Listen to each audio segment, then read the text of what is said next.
O ministro Ricardo Lewandowski ele disse que vai cair fora. Ele anunciou nesta quinta que irá se aposentar no dia 11 de abril. Bom dia para nossa querida Tati Mandelli, que será homenageada na próxima semana na Câmara Municipal aqui de Salvador, Câmara de Vereadores. Tati, bom dia. Bom dia, Timóteo, bom dia, Vanessa, bom dia a você que está nos ouvindo. Desculpe pelo atraso, hoje eu me atrasei bastante. Não tem problema. Agora aumenta um pouco o som da Tati, Felipe, porque o microfone utilizado por ela foi a Sara que utilizou ontem, né? E você abaixou porque Sara fica gritando. Agora a Tati já fala normal, você pode aumentar um pouquinho. Só um pouquinho. Ô Tati, o que você acha aí da aposentadoria do Lewandowski? Eu fico muito bem de me ver livre do Lewandowski, mas ao mesmo tempo eu tenho a mesma preocupação da Vanessa, é que me coloquem alguém pior e mais jovem, que aí demora mais tempo para se livrar. Então eu vou fazer um desejo aqui para o universo, que o Lula escolha um comparsa já de alguma idade, para que ele também não fique muito tempo nessa função, porque eu não tenho nenhuma esperança de que nós tenhamos qualquer tipo de pessoa a ser indicada pelo STF por esse governo que não seja o caos, que são as indicações para todos os outros cargos que o governo indicou até agora. Então, não podemos esperar absolutamente nada que venha desse governo. E, infelizmente, esse é um cargo vitalício. Então, é meu desejo único, porque eu acho que do ponto de vista intelectual, de me representar, de representar a democracia, a liberdade, nós não vamos ver mesmo, que seja pelo menos alguém de mais idade, assim dura pouco. Isso aqui é inacreditável. Novo letreiro, inaugurado por Janja e ministra da Cultura, vira motivo de festa. Depois de 3 meses, o governo do Lula inaugurou a sua primeira obra, o letreiro do Ministério da Cultura. Gabriel, você foi perfeito. É exatamente isso. É exatamente isso. Porque a direita fez cortar a Lei Rouanet, mas não propôs absolutamente nada que fosse diferente, que fosse inclusivo, que fizesse a diferença. Porque se tivéssemos tido várias incursões, até no nível municipal, em pequenas cidades, fomentando bandas, fazendo coisas assim, teríamos uma visão bem melhor do Ministério da Cultura. E a visão que ficou foi exatamente essa que você está falando. Nós também, infelizmente, quando estivemos lá, não entregamos uma coisa que fizesse realmente a diferença na guerra cultural. Eu concordo contigo 100%. Só cortar a Rouanet e jogar os projetos para baixo não resolve o problema. Resolve o problema ter julgado cada processo daquele, ter dito, não, isso não interessa, vamos investir nisso, não, a nossa prioridade é aquela, não, corta tudo, só empresto 200 mil, 300 mil. Eu acho que não era isso, faltou projeto para nós. É fato. Contas do governo têm rombo de 41 bilhões de reais em fevereiro. É o pior resultado da série histórica. Eu queria chamar a atenção de vocês aí sobre, até dezembro a gente tinha superávit, até janeiro a gente tinha superávit. Então é claro que isso tem a ver com o governo Lula. Por quê? Porque esse déficit, ele não se deve a uma queda na receita, né? Porque a gente tem um resultado negativo, pode ser que eu recebi menos, né? Gastei a mesma coisa, acabei ficando negativo. Não é do que se trata do oposto. Arrecadei muito, mas gastei demais. E esse plano fiscal que foi apresentado quase como uma permissão para gastar o que quiser, né? É um governo gastador. E é isso que a gente já vê em fevereiro, quer dizer, arrecadamos muito, arrecadamos o normal, mas gastamos muito mais, claro. Agora temos 34 ministérios, temos um descontrole fiscal absoluto, dinheiro a rodo aí para as leis Rouanet, acabamos de ver, e está o descontrole, apadrinhado de um lado, apadrinhado do outro, aquele negócio todo, um governo desgovernado do ponto de vista fiscal, ou seja, um governo que gasta sem olhar se eu tenho dinheiro para gastar ou não. Isso é lógico que vai nos levar para o único lugar que pode nos levar, que é para o fundo do poço. É por isso que os economistas estão dizendo que o arcabouço fiscal do Taxade, na verdade, é um calabouço. Vai jogar a economia brasileira no buraco, vai jogar no calabouço. Não tem como. Um projeto que diz o seguinte: eu não vou economizar nada, eu preciso gastar, porque eu acredito que se o governo gastar, eu vou impulsionar o crescimento, o que é uma mentira, não deu certo em lugar nenhum. Mas ele acredita que ele vai fazer isso, e ele não tem compromisso, né? Porque ele disse, com esse meu plano de ajuste fiscal, nós vamos voltar a ter superávit em 2025. Gente, a gente tinha superávit mês passado. Meu Deus. Então, prestem atenção que esse governo está se colocando aí, o plano do que ele pretende fazer com o Brasil é nos colocar no calabouço mesmo. E isso vai significar para você que é empresário, muito mais imposto, para você que é trabalhador, produtos muito mais caros. E para você que está empregado, talvez o desemprego. E para você que não está empregado, a falta completa de oportunidade. Então, assim, foi muito mal visto, foi mal visto no Brasil e no exterior. Ele fez aquela conversa toda, deu aquele blá, blá, blá, blá, lá que vocês viram, do arcabouço fiscal, mostrou número que ele não consegue provar, fez promessas. Como um governo que não tem credibilidade pode fazer promessas e ser crível para o mercado financeiro? Nunca, nunca. Se o governo sempre se coloca, prometeu picanha e vai entregar abóbora. O mercado financeiro observa, prometeu picanha e vai entregar abóbora. Olha isso. Então, está prometendo que vamos ter superávit em 2025, de repente vai ser 2027, quem sabe não vai ser nunca mais, nós vamos nos atolar num endividamento sem fim, porque eles não conseguem ter um governo que administra o nosso recurso, o recurso de todos os pagadores de impostos, de forma transparente e eficiente. Essa que é a verdade. Então, já deu déficit em fevereiro, porque com os custos que o governo entrou em janeiro, já caíram na conta em fevereiro. Então, por isso que deu déficit. O Bolsonaro já falava, é só administrar que o Brasil dá certo. Agora eles estão jogando tudo em destruir a nossa economia. É isso que eu acho, pode ser que me achem um pouco radical, mas eu não vejo nenhuma possibilidade das pessoas terem teses que não deram certo simplesmente em lugar nenhum e virem aplicar no Brasil como se fosse assim a bala de prata. Pelo amor de Deus, né? A gente sabe que não é assim. Então, é um terror. Você, brasileiro, entenda isso. Em fevereiro o Brasil terminou o seu mês de fevereiro devendo 40 bilhões.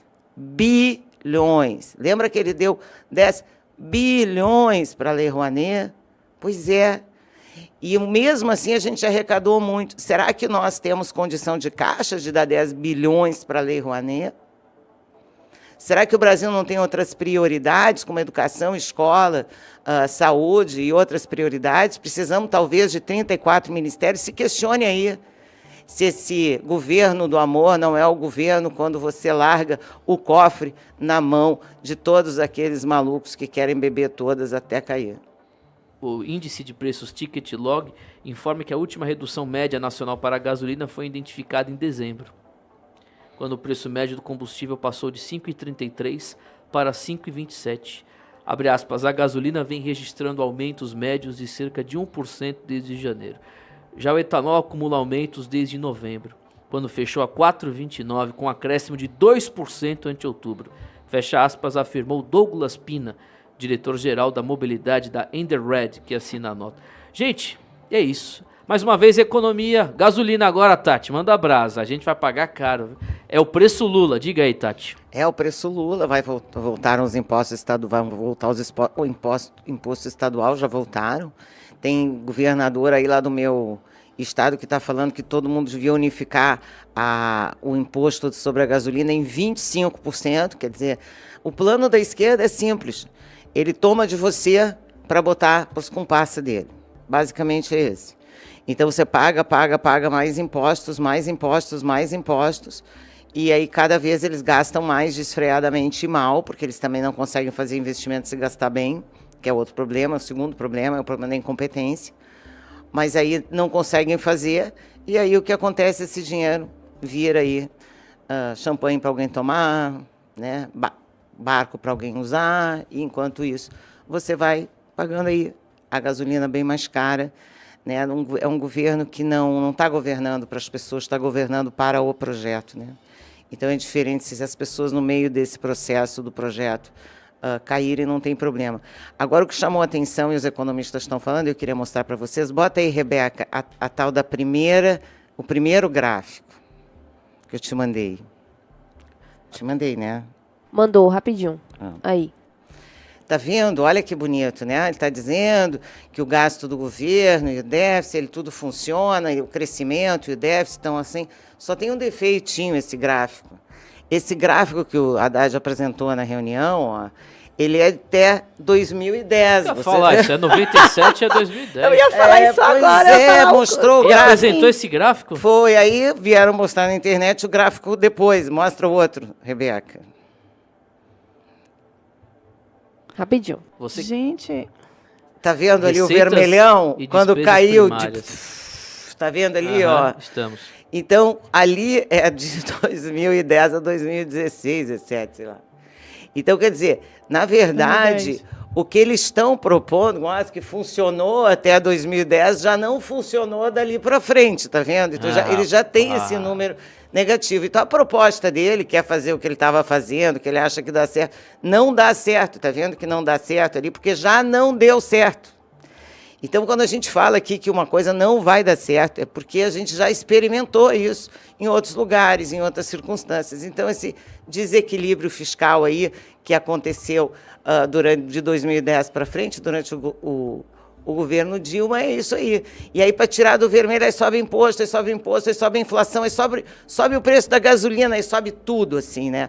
Agora estão falando que o próximo alvo do Taxade é o agro. Aí, se o agro é o próximo alvo dele, aí é a tua comida que vai ficar mais cara agora. Não é só a gasolina, a comida também. Então, sabe, é uma coisa que não faz sentido, né? Dentro do discurso, que é um discurso de proteção àquele mais vulnerável, de inclusão das pessoas. Inclusão o quê? Está excluindo o cara de ter carro, porque quanto mais gasolina, menos ele anda de carro. Então, não estou vendo inclusão nenhuma. Vai aumentar o imposto da comida, ele vai comer mais? Não. Então, não tem inclusão ali também. Né? Então, assim, cuidado, né? Parece que o discurso de inclusão, na verdade, está nos excluindo a todos do projeto. Atenção, viu? Moraes arquiva pedidos para investigar Lula por declaração sobre Moro. Coloca aí a vinheta da bomba, porque é bom. Ministro Moraes do STF arquivou sumariamente 2 notícias crimes contra Lula por ter afirmado que o plano de sequestro do senador Moro pela facção criminosa PCC era uma armação do ex-juiz. Até quando, né? A pergunta é até quando vão proteger esses absurdos que a gente está vendo, né? As declarações e tudo que aconteceu nessa semana que precedeu essa declaração infeliz do Dilma, já demonstrou ali uma proximidade muito grande entre o crime organizado, o governo, pessoas, parentes, filhos, etc., que já seria por si só um motivo de uma suspeição, né? Mas como eles tiraram da cadeia, fizeram o que fizeram durante a campanha, escolheram um lado, parece que a traição não vem agora. Se vier, não será nesse exato momento. Eles continuam jogando a favor desse desgoverno. É isso que ficou claro, mais uma vez. Depois de 2 semanas de silêncio, né, do STF, que a gente observou. ele já está ali por baixo do pano, né? Já estão aí as primeiras, né, os primeiros despachos, já também fora da normalidade do que era esperado do próprio Alexandre de Moraes, enquanto o presidente era o Bolsonaro, que até por ter lido uma matéria da Isto É sobre a pandemia, tem sido processado. Então, a situação realmente é o que a gente lamenta e fala sempre que esse é o abuso, a falta de liberdade no Brasil, porque a censura e o jurídico do nosso país tem lado. E a gente sabe que não é o lado da direita. E vamos lá. Eu acho que assim, é importante que ambas as coisas sejam honradas, né? Eu acho que eu entendi o ponto de vista dela, entendo muito bem o ponto de vista do Gabriel. A gente foi muito bem em algumas áreas, a gente foi muito bem na área econômica, a gente foi muito bem na área de infraestrutura, a gente foi muito bem na área de arquitetura, de agricultura, perdão. A gente, até no meio ambiente, acho que a gente foi muito bem. Esse governo que passou, ele teve várias coisas que foi excelentes.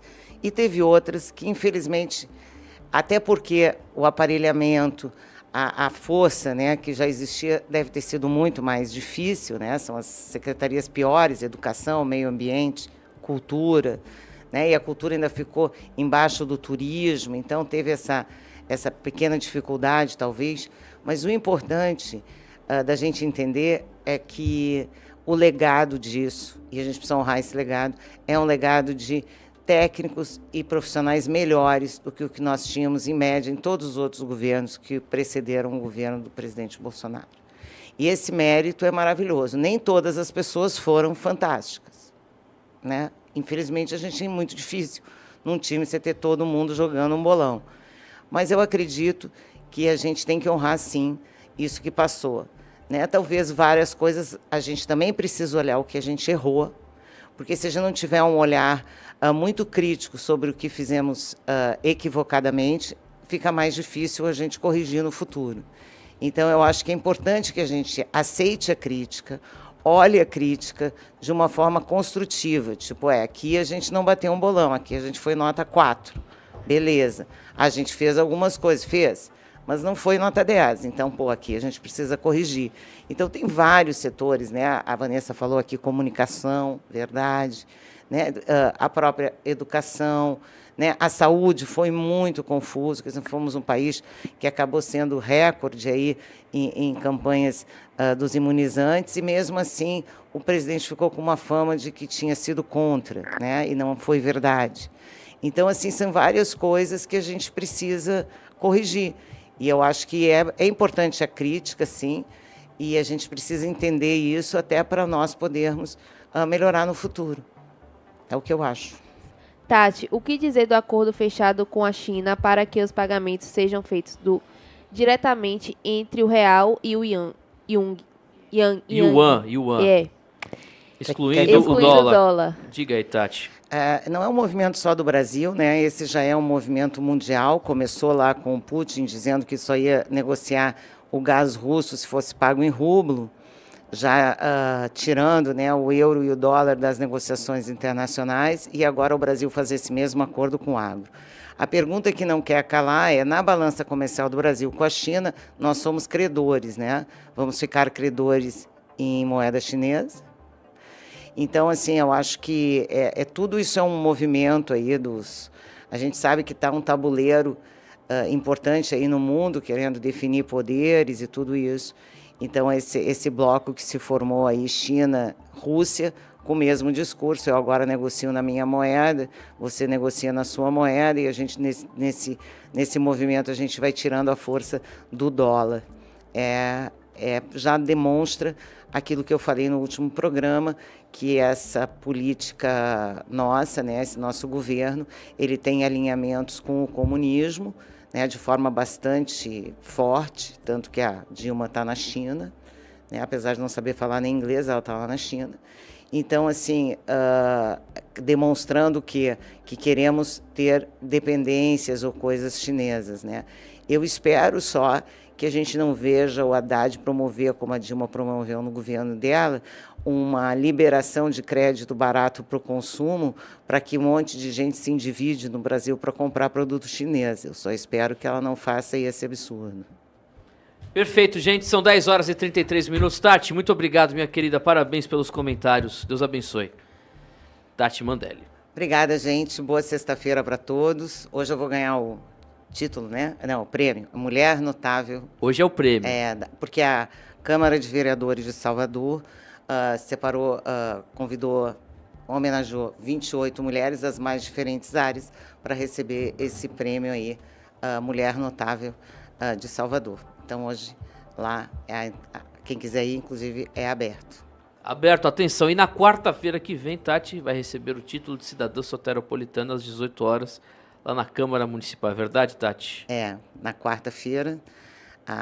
Estou com várias pessoas que já confirmaram, e temos, assim, o nosso parceiro aqui de bancada, o Timóteo, na mesa principal. Ele falou, eu mesmo? Eu falei, claro.